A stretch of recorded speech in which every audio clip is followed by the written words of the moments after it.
Hello everyone, तो आज हम बात करेंगे पौधे के लिए आवश्यक पोषक तत्व के बारे में, एसेंशियल प्लांट न्यूट्रिएंट्स। तो सबसे पहले आर्नोन एंड स्टार्ट नामक वैज्ञानिक ने 1939 में पौधों के लिए आवश्यक पोषक तत्व को 16 बताया है। तो उसके बाद अगर ब्राउन की बात करेंगे, ब्राउन एक वैज्ञानिक थे, उनके कुछ सहयोगी थे जिन्होंने 1987 में निकिल को भी एसेंशियल प्लांट न्यूट्रिएंट्स में ही रखा। तो जो एसेंशियल प्लांट न्यूट्रिएंट्स होते हैं टोटल 17 होते हैं। 16 आर्नोन और स्टार्ट नामक वैज्ञानिक ने बताया। उसके बाद रॉबर्ट ब्राउन थे, ब्राउन और उनके सहयोगी मिलकर एक निकिल को भी बताया एसेंशियल प्लांट न्यूट्रिएंट्स होते हैं। तो ऐसे में जो हमारा प्लांट न्यूट्रिएंट्स होता है वो टोटल 17 होता है। तो ये होता है CHO, carbon, hydrogen, oxygen, NPK, nitrogen, phosphorus, potash, calcium, magnesium, sulphur हो गया हमारा। उसके बाद क्लोरीन, Fe, आयरन हो गया हमारा, मैग्नीज हो गया, बोरान हो गया, जिंक हो गया, कॉपर हो गया। उसके बाद मोलिब्डेनम हो गया और निकिल हमारा जो लास्ट में खोजा गया वो हमारा एलिमेंट्स होता है। तो ये हमारा एसेंशियल न्यूट्रिएंट्स है। उसके बाद अगर हम बात करेंगे बेनिफिशियल न्यूट्रिएंट्स की, तो हमारा बेनिफिशियल न्यूट्रिएंट्स जो होता है वो मेनली 4 प्रकार से होता है। जैसे हमारा वेनेडियम हो गया, कोबाल्ट हो गया, सिलिकॉन हो गया, उसके बाद सोडियम होता है। ये हमारा बेनिफिशियल न्यूट्रिएंट्स होता है। उसके बाद अगर बात करेंगे फंक्शनल न्यूट्रिएंट की, तो फंक्शनल न्यूट्रिएंट्स जो होता है 21 होता है। इन essential nutrients plus beneficial nutrients इनको ऐड करने के बाद टोटल जो 21 होता है। डीजे निकोलस नामक वैज्ञानिक ने फंक्शनल न्यूट्रिएंट्स बताया इनको।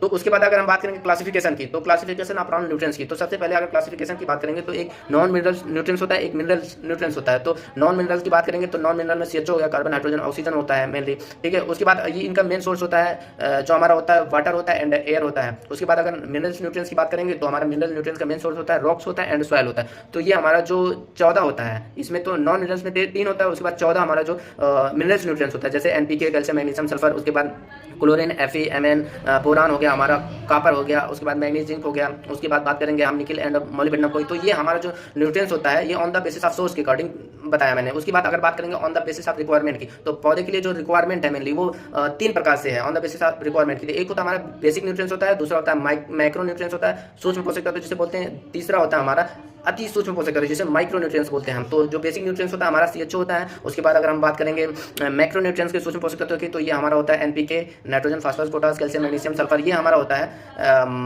मैक्रो न्यूट्रिएंट्स जो सूक्ष्म पोषक तत्व होता है। उसके बाद अगर हम बात करेंगे इनमें जो हम बात करेंगे इसका जो अपटेक होता है, अपटेक ऑर्डर, और उसके बाद रिक्वायरमेंट, जो ये प्लांट को रिक्वायरमेंट होता है मोर देन 15 mg पर किलोग्राम डायमीटर में ये पाया जाता है। उसके बाद अगर हम बात करेंगे माइक्रो न्यूट्रिएंट्स की, तो माइक्रो न्यूट्रिएंट्स जो हमारा होता है वो मेनली क्लोरीन हो गया, Fe हो गया, Mn हो गया, बोरान हो गया, जिंक हो गया हमारा। उसके बाद कॉपर हो गया, निकिल हो गया, मोलिब्डेनम होता है। मोलिब्डेनम जो होता है ये सबसे कम मतलब प्लांट एब्जॉर्ब करता है 1 ppb, मतलब पार्ट ppb, पार्ट पर बिलियन होता है, जो सबसे कम मतलब ये मतलब अपटेक करता है प्लांट। उसके बाद अगर हम बात करें on the basis of mobility की, तो मोबिलिटी जो प्लांट में मोबिलिटी होता है, तो मोबिलिटी जो मेनली होता है प्लांट में, अगर न्यूट्रिएंट्स प्लांट के एक स्थान पे होता है तो वो मेनली अगर रूट में पाया जाता है, रूट से या ओल्ड लीफ में आता है निचली वाली पत्ती में, उसके बाद देन वो प्लांट के अपन पोर्शन तक कैसे मूव करता है, तो इसको मोबिलिटी कहते हैं न्यूट्रिएंट्स की। तो सबसे पहले बात करेंगे मोबिलिटी में जो उसके कई क्राइटेरिया है, जैसे हाईली मोबाइल होता है, उसके बाद मॉडरेट मोबाइल होता है, लेस मोबाइल होता है, ई मोबाइल होता है। तो ई मोबाइल जो होता है मतलब वो ऐसा पड़ा रहता है प्लांट में, तो वो होता है कैल्शियम होता है एंड बोरान होता है हमारा। जहाँ पे वो पाया रहेगा वहीं पे पड़ा रहेगा, वो मूव नहीं करता किसी भी प्लांट में, एक जगह पे जहाँ रहेगा न्यूट्रिएंट्स वहीं पे पड़ा रहेगा। मेनली इपिकल प्लांट के अपर पोर्शन पे ही पाया जाता है। उसके बाद अगर हम बात करेंगे हाईली मोबाइल होता है,